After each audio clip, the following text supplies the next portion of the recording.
Hello, friends. Thanks for listening to the Performance Mindset Show. I'm your host, Amy Calandrino. I am back with another episode. So, this show is all about leveling up in business, real estate, leadership, and life by shifting how you think, grow, and lead. Each week, I bring you real conversations from top performers and mindset experts who are building big lives with their own terms.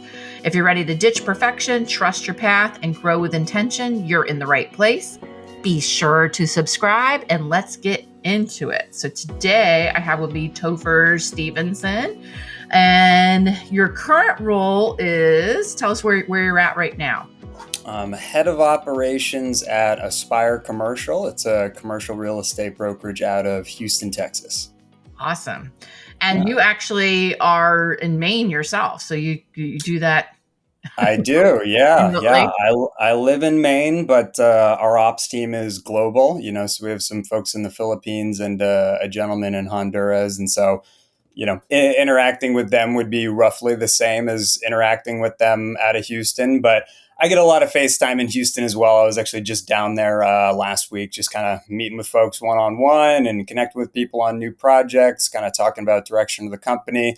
And I try to go down at least once a quarter, but here and there I'll just end up in Houston. And so it ends up being a decent chunk that I'm down there. So it's enough that I can kind of interface with everybody, know what's going on. We all know each other really well. And they know that if they need to talk to me, I'm here. I'm not just kind of like running around gallivanting, and I'm often Maine difficult to get a hold of. It's like, hey, click the Teams button. There's Topher. There we go.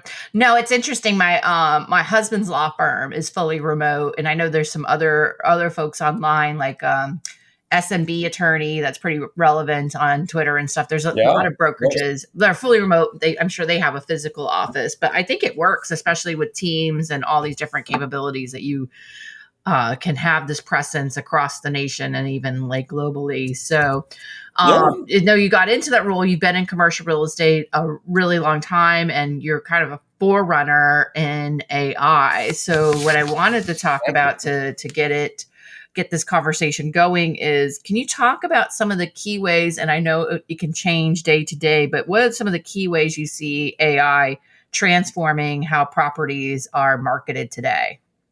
Oh gosh, I knew you were going to lead off with that question. It's honestly, it's it's kind of a difficult one, just because the thing about using technology in commercial real estate, or like really any company, is it's all about solving your specific pain points, right? Yeah. And those pain points can change wildly, from your company. You're running your own company, and so it's, hey, I got pain points as a broker, but I also have pain points as, how do I operate and manage and try to grow this company?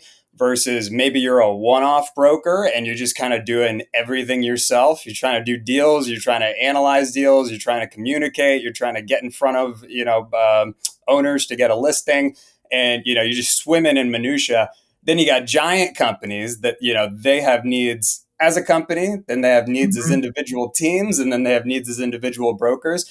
And so it really is kind of all over the map. But I do like that you brought up marketing as an example, just because that probably is the most wide-reaching use case across commercial real estate. It's like, if you're in commercial real estate, in some way, shape, or form, you're in marketing. So maybe it's just, hey, we're doing marketing because we're trying to get in front of landlords. We want to get the listing, and then we're marketing the buildings to get them out there.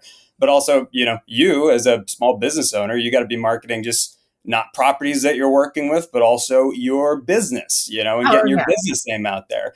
And then even just as an individual broker, it's like, hey, how do I get online and get myself out there and kind of, convince people that I'm a subject matter expert and I'm someone that they should consider working with. So, because of that, there's still a million different ways to do it. But I mean, a couple ways that I've seen people do it very effectively, could be as simple as just leveraging, the amazing technology behind AI image generation right now. Yeah. There's brokers that I see posting, LinkedIn posts online that, if it had just been a post with some text, maybe it would have got 10, 20 likes and a little bit of engagement. All of a sudden they make, a custom tailored kind of funny, AI generated image with a guy holding a sign saying a funny caption. It's like, boom, 150 likes. And 150 likes, maybe that doesn't sound like that much, but that gets in front of thousands and thousands of people on LinkedIn. That's true. And so just from taking something that was an initial thought that you were going to post online anyway, you use AI to just make it a little more engaging and kind of stop the scroll. All of a sudden, your nugget about your market or your business or what you do that makes you a specialized broker, instead of getting out in front of a couple hundred people, gets out in front of a couple thousand people. And that's touch points with thousands. And I say a couple thousand, could be thousands and thousands, Oh, and yeah. so it's touch points with a lot of people, so even just brass tacks, it's like, how do I get myself out there as a broker? I'm pretty bullish on the fact that the name of the game is social media right now. Yeah. You really should be doing that. And a little bit of AI can go a long way. It doesn't have to replace what you're doing on social media, but it can augment it and just make it a lot more effective and wider reaching. And then, I think another low hanging fruit is just, the ability to create AI generated videos now. There's just so many different ways to do it. All of a sudden, if you have a handful of images of a property, you can upload it to something like Runway ML. And, I might get a little bit in the weeds here, but you can upload it to Runway ML and tell it, make this an aerial style drone video orbiting the property. And all of a sudden, you've gone from having an image to a 10-second video clip of the property that looks really, really good. You do that 10 times, all of a sudden, you have 10 different video clips of the property. Then you could go over to something like InVideo AI, which is a really, really simple, easy to use tool. You could literally upload your brochure copy and tell it, hey, I want to create a promotional video for this investment property. Here's the brochure copy. It's going to use AI to generate a script, which you can edit. And then it's going to create an AI generated voiceover for that script, which you can also edit. And then you can take those video clips that you made with Runway ML, upload it to the video, and all of a sudden you have a custom tailored video that you can post on social media.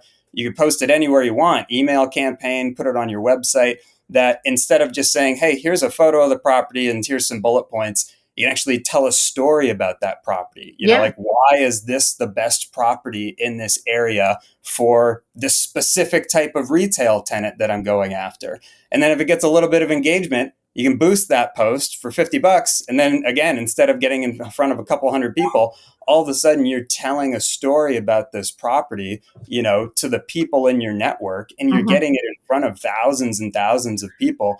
And the absolute worst case scenario is, okay, it didn't generate a deal, but it got some engagement and it got this property in front of more people. What landlord isn't going to want to hear you talk about that and say that, hey, just so you know, instead of creating a brochure and posting it online, we created this custom tailored video to tell a story. It got in front of all these different people. They're going to be psyched. Obviously, they want to get an actual deal together, but the way that brokerage is trending, people are just using technology in so many different ways that you need to do something to kind of make yourself stand out and get ahead of the curve, and do the same with your properties. And so I think just leveraging AI for different types of, could be as simple as image generation or as complex as video generation, which is not all that complex. And, you can really go from, hey, I'm posting a photograph and some highlights of a property to, I'm telling a story about this property that speaks to the target audience and actually tells them a story about why they should be there. Well, it's interesting you said that, and I have a few different things to say that. Like when you go to my website, beyondcommercial.com, I have this beautifully done video that talks all about my firm and all the different things. I came up with that script from AI last year. And I've fed lots of stuff into my ChatGPT, and I fed a lot into it. And so I was able to create this whole story. And I told them the different places I wanted to be, and it created what do they call that? A content brief, where you have this whole brief of where your videographer is going to go and what they're going to do and how long those segments need to be to make sure it's a certain side. And we figured out all the shots we were going to do and everything. And, my videographer too, he kind of tweaks some of it. But I was able to come up with this really cool marketing video. And I think it was so much more crisp and comes across so much better than my other videos because I had that help. So I think in a lot of ways, AI if you already have the ideas, and I'm a very creative person, I feel like I think of a Mhm. lot, but it makes me go like deeper. And then it Yeah, also takes, if I'm kind of like all over the place with my ideas, it takes and streamlines and puts it together in a cohesive manner that flows for marketing or otherwise. So it's kind of 100%. Yeah. And again, going back to everyone's use cases and the problems that they're trying to solve yeah, are kind of so niche, yeah, they're specific to them. I see people doing things with AI and, like automating things with AI yeah. where they're even potentially more in the weeds than I am. And I'm like, okay, I can see what you're doing here, but I've been in commercial real estate over a decade. I don't even know why you would want to do that. And they're like, this gets me business. This is like my sauce for, marketing and getting business. And now AI is helping me automate that.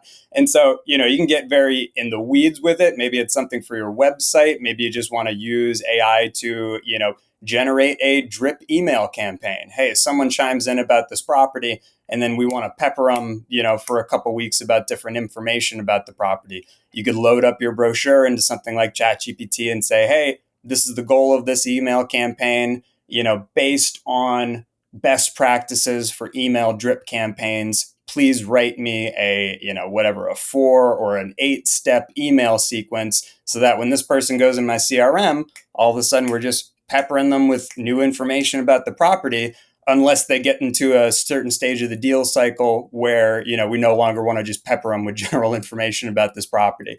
And so that's getting a little bit more advanced. But again, there's also the simple stuff. And honestly, the stuff that might save you the most time, it's not always going to be the super sexy, flashy examples. When I first came on at Aspire, we were hiring new people left and right. Brandon, the owner of the company, he used to either be, kind of typing up employee bios every time we got a new employee because we're a small company. It's still very fresh. Or at one point, he'd work with a marketing agency to write them up. It would just take forever. And so I just said, okay, we can't have Brandon doing this anymore. It's not necessarily the highest, best use of my time. It doesn't happen so frequently that I'm going to go to someone in the company and say, hey, this is your job now. So I created a custom GPT, which I don't have to, I could go into a deep dive on what those are if you want. But the long story short is it's a customized version of Chat GPT that just already knows what you want it to do. So we get a new employee, they, fill out a form that says, hey, this is the information about me and what should go in my bio.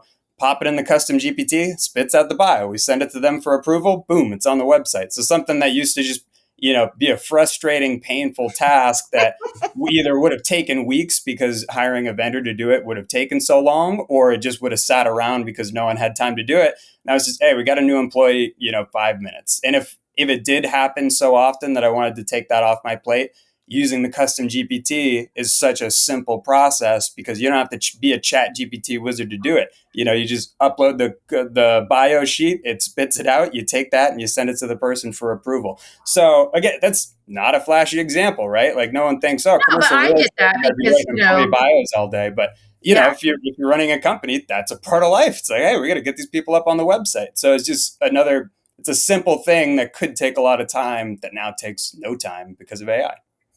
No, that is a good example. I had an employee come back. She worked with me 5 years ago, and she's back on my team as a project manager. And yeah, because we're a small company, I was like, okay, let me look at her old bio in her system and what has she done Mm-hmm. in LinkedIn since then. And I kind of fed it actually into ChatGPT rather than it, and I said, can you Yeah. flesh this out? What does this look like?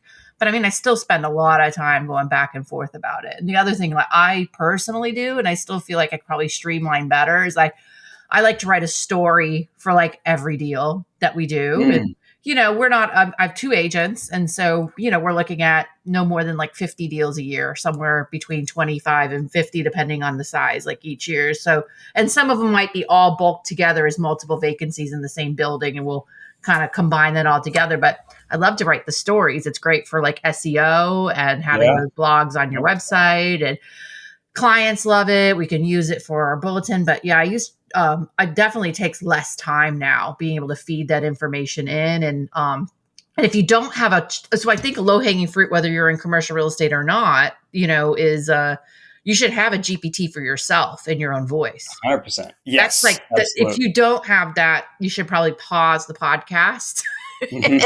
and go do that, because Yeah. that's going to save you a lot of time, because everybody has a unique voice. And I think Yeah. when I first started using ChatGPT and I was having them draft it Hmm. without having my own GPT voice, people were like, they could tell Wouldn't really sound like you. it Yeah. wasn't Yep. me. Yeah. Yeah. And for folks listening who maybe don't know what a custom GPT is, what I said is still true. It's you kind of give it instructions. So when you get to the custom GPT, it already knows what you want it to do. You don't even need to write it a prompt. In the case of the bio generator, I don't tell it, hey, write this bio. It knows it's supposed to write the bio. So I upload the bio sheet and then it does it. But in your example, you can upload examples and references to your custom GPT, Yep. so that the instructions could be as simple as, hey, anytime I tell you to write something, I want you to write it in a way that sounds like me, based off these specific examples that I'm giving you. And you could make it a very general custom GPT that is just, hey, I might come to you with anything and I want you to write it like me. Or you could make it even more specific. You could say, hey, this is our closed deal social media caption GPT. And here's some examples of closed deal captions that we've written for social media or for our website before. And here's the deal information. Boom, drafts it for you. And not to, I don't want to go on too long of a tirade. And we're kind of oscillating between simple and complex uses of Right. That's true custom too. Yep. GPTs. But I'm in a very similar spot. Like, again, Brandon used to be doing a lot of the social media. Now I'm doing a lot of the social media. There's 1,000 things that we have to do, and so it's not that I don't. It's not that I don't spend any time doing social media anymore. But essentially, I've rigged up an automation so that, hey, anytime we close a deal, that contract is automatically going into our project management system, because we need to request an invoice from our ops team on that particular deal. And so, because that's already flowing into our project management system, we can set up automations around that. So it's, hey, anytime we get a new contract that goes into the project management system, we're going to tap into one of these AI APIs, which are great because then, they don't store your data, all that stuff. And it's automatically going to extract only the information from the deal that would be relevant for drafting a social media caption. So it's not going to take out any sensitive information about, the financing or, anybody's lease rate or anything like that. It's just going to pull out, hey, the square footage, where did this deal happen? Maybe we'll pull out who's the user and what's the use type, for the building. And then it's automatically going to draft that social media caption for us. And it's going to put that in a separate place in our project management system, which automatically notifies our graphic designer and says, hey, we have a caption for a new social media post. Now we need a graphic. And she has all these different templates that she can work with and just automatically, boom, kind of spin up a graphic. So, it does not everything has to be AI. Sometimes you can just get a lot done with some automated project management Yeah. software. And we've done that too. So just because you have a hammer, not everything has to be a nail. But if you're already using, something like a robust project management system, because you already have information flowing into the system, there's a lot of different things that you can trigger to happen automatically using AI, because you're already getting that information somewhere that AI can use and access it. Yeah. It's amazing. It's another pair of hands, or should I say, it's almost like an octopus. They can do Yeah, a million things all at once. it's many hands. Yeah. Many, Yeah. many, many hands. So the commercial real estate landscape's always changing. So how do you personally, we've had like a very interesting, year or so, just Mhm. in the world and in the nation. Like, how do you personally adapt to these shifts, especially in times of uncertainty? Hmm. That's a great point. Isn't that a Me great question? personally, or kind of me, like specifically in the commercial real estate realm? Maybe a little bit of both, because I mean, obviously, you if you see things changing, obviously, you have your own personal standpoint, but then do you take any different steps within what you're doing, or Yeah. Um, I think a couple of things. Like, I think this is not necessarily commercial real estate specific, but again, the world is changing very quickly because of technology. And I've seen a lot of people say things online of, hey, like we're not really incorporating AI yet into our business. Or maybe people say that as an employee, hey, I'm not really focusing on AI yet because it seems like it's happening so fast that eventually it's just going to be so easy. I should kind of wait till it gets easier. There's some value in that as an idea, but I am really a firm believer that if you want to stay ahead of the curve and you want to be part of this wave, you really should learn to use it how it is now. Even if you're not learning to use every single thing you could possibly do with it, just get an idea of, hey, how does it function? What can you actually do with it? What are some ways that I could use it to actually save time? Because then as it continues to get easier and easier, you'll understand it. You'll understand how you could do something when it was kind of difficult to do with AI. And then when it becomes easier, you'll just be a pro. An example I might give is, I got really excited about AI image generation early on, and the idea of, hey, you could take a photo of a space and maybe it's an old dilapidated space. The landlord's sitting there thinking, oh, do I do paint and carpet? Do I build it out for the kind of use that I want and hope that the right tenant comes along? And I got really excited because I started thinking, hey, all this image generation stuff, you can just take a photo of a space. And if a tenant is having trouble imagining how that space could work for Yes. them, all of a sudden you can reimagine the space and not necessarily tell them, hey, we can build this for you immediately and it'll be cheap to do. But hey, you want to use this as a coffee shop? Here's where you could imagine, your clients would be sitting and enjoying a cup of coffee. Here's where your register and your kiosk could be. And you could kind of bridge that gap that is lack of imagination. Because a lot of business owners, they're not commercial real estate ninjas, if they walk into a space and it doesn't lay out the way that they immediately think it should, some people just have trouble imagining that. And so I kind of saw that as a very effective use case. And I would try to do it with platforms like Midjourney, some of the really kind of cutting edge AI image generation platforms. And the long story short is you could do it, but it was pretty difficult to do. I could do it, but that was because I'd spent hours and hours and hours trying to figure it out. Now, all of a sudden, Chat GPT rolls out their 4.0 image generator. And to me, it's extremely easy to do. It's you upload a photo of a property, you say what you're trying to do, and it'll automatically just kind of go through and make some changes. If you want to make some tweaks, you can ask for tweaks. But I still talk to people who are like, yeah, I've tried doing it. It just doesn't work. I can't get it to do anything. Everything looks bad. And my sense is if they had spent some time learning how to do it when it was very difficult, even if they weren't successful, now that it's much easier to do, they would just be like lightning with this thing because they would have kind of had wrapped their mind around how you would do it when it wasn't really that accessible. And now that it's accessible, it's just like, wow, this is easy. Yeah. Well, I mean, I feel like, we'll take podcasting.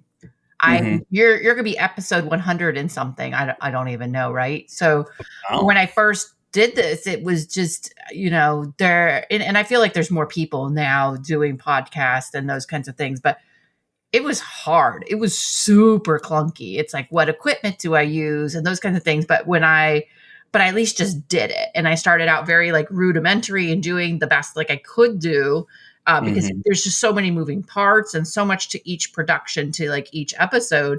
But now that I keep doing it, because I'm already doing it, now I'm able to, like, I moved to Riverside eventually, and now I moved to like Squadcast, and I've been able to make enhancements and changes and, maybe put out more images and more things. But if I didn't get out there and at least, try it and just do it when it was really hard and really like cumbersome and all those different things, then I never would have grown to that point. So I still have this phone. So no, I think that's a great example. And even on the topic of podcasting, like I think a super high leverage is another marketing tool. There's a bunch of them out there, but a marketing tool I really like is Opus Clips. And say, hey, you wrap up, this podcast. It's a super long form video. You could dump it into Opus Clips. It's automatically going to analyze and find a bunch of different engaging segments of the podcast. It's going to clip them up. It's going to kind of adjust the video so that it fits the format you want to post it on social media. It's going to give you the subtitles.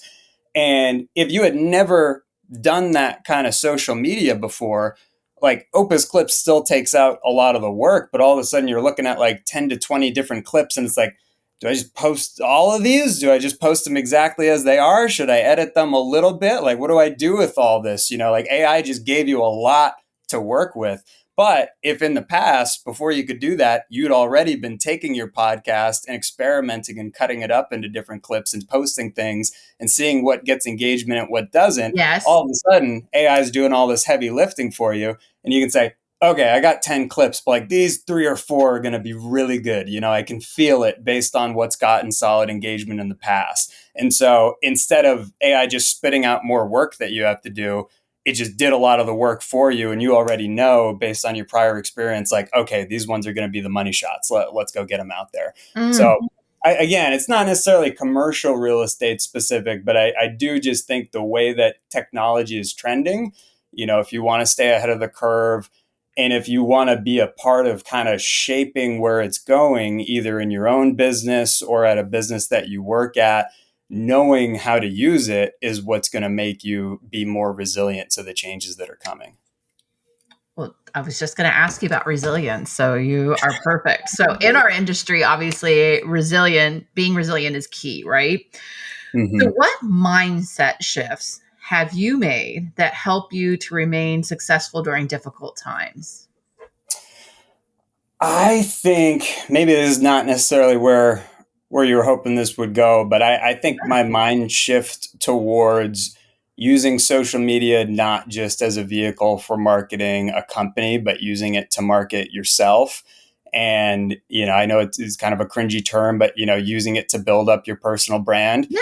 is just absolutely huge. It's just been a giant shift in my mindset because it just kind of gives you another level of confidence when you kind of, you start posting some things online. People kind of understand that what you're talking about, at least in some scenarios. And eventually you meet, people that you've met online in person, like yourself. And all of a sudden you have just this kind of robust network of folks around the country that maybe you could Mm. call on to do a podcast. Maybe if you have a business opportunity or a new idea, you could reach out to them and see if they want to be involved. Maybe they reach out to you, for new business ideas and opportunities.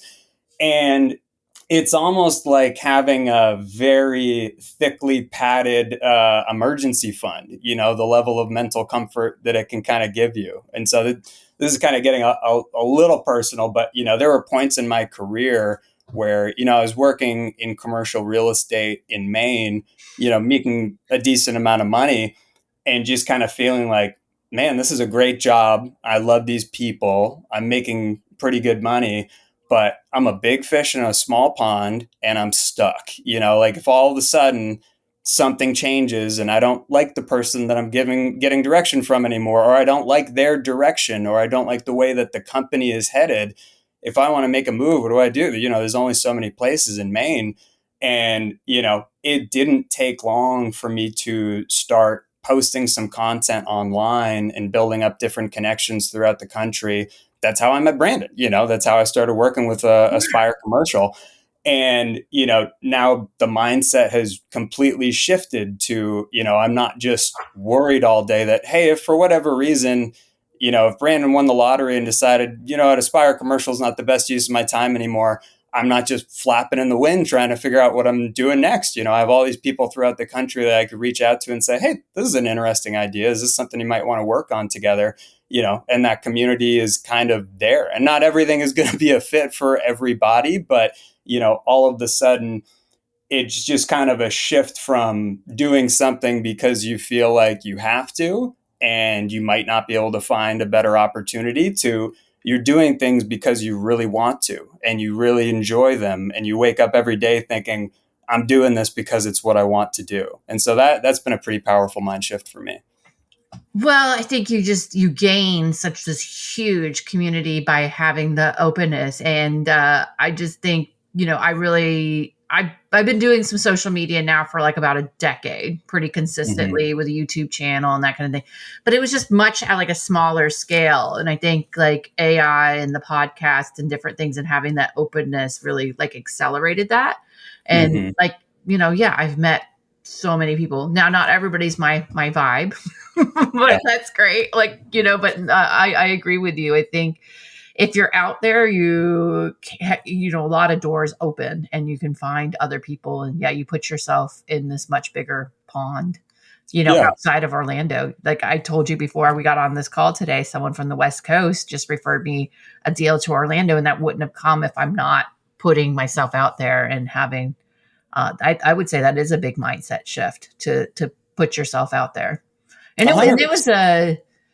I think the first time like I went to the real estate gala that we just hung out at, I I had a lot of like imposter syndrome like before the first one I went to. And I was in the middle of like a shift, personally and professionally still, and but the more you get out there, like you said, it's like a confidence boost and you find your people. Yeah, 100%. Yeah, and I think you got to kind of find your people, for it to be a confidence boost. There was a point where, I still don't have a monster following on Twitter or LinkedIn, but it's enough, and it was enough, and it's like, okay, it seems like people know what I do, and have some confidence that I know what I'm talking about, and that's cool. But I still hadn't really connected, with all that many people, and so I just decided one day I saw, Bethany Babcock on there. I was like, wow, Bethany Babcock is operating a commercial real estate brokerage, and that's what I was doing at the time. She owns it, which is a key difference. But I was like, it seems like she knows what she's doing. I've always wanted to bounce ideas off of somebody else who's doing similar things, and I don't really know that many people doing that in Maine. So I'm just going to reach out to her, and that's just been such a fantastic, connection and relationship. We've been bouncing ideas off each other for years at this point. I have tried and experimented with some things that I never would have thought of if she hadn't mentioned them.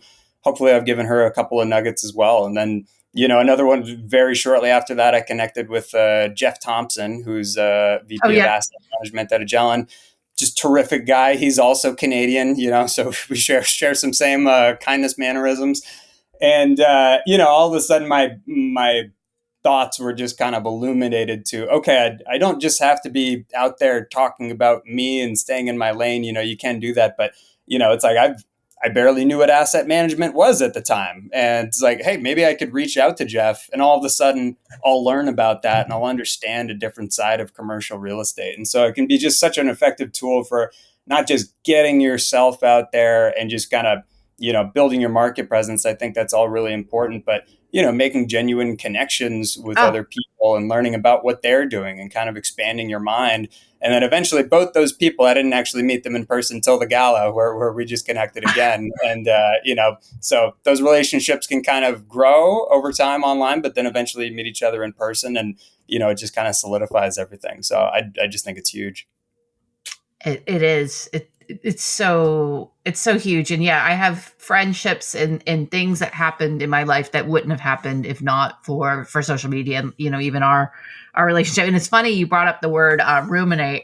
I want to actually come up with a new definition for and spell it ROOM hyphen innate, because I feel like sometimes you're in these Twitter spaces, Twitter rooms, or you put yourself in these rooms for these people and you have this problem, and together as a room, you're all ruminating together. I know. Isn't that? That's pretty clever. That's pretty clever. I like that, actually. No, because I had this crisis situation last week with a client. I got on a Twitter space, and right away, people had like ideas like do this, do.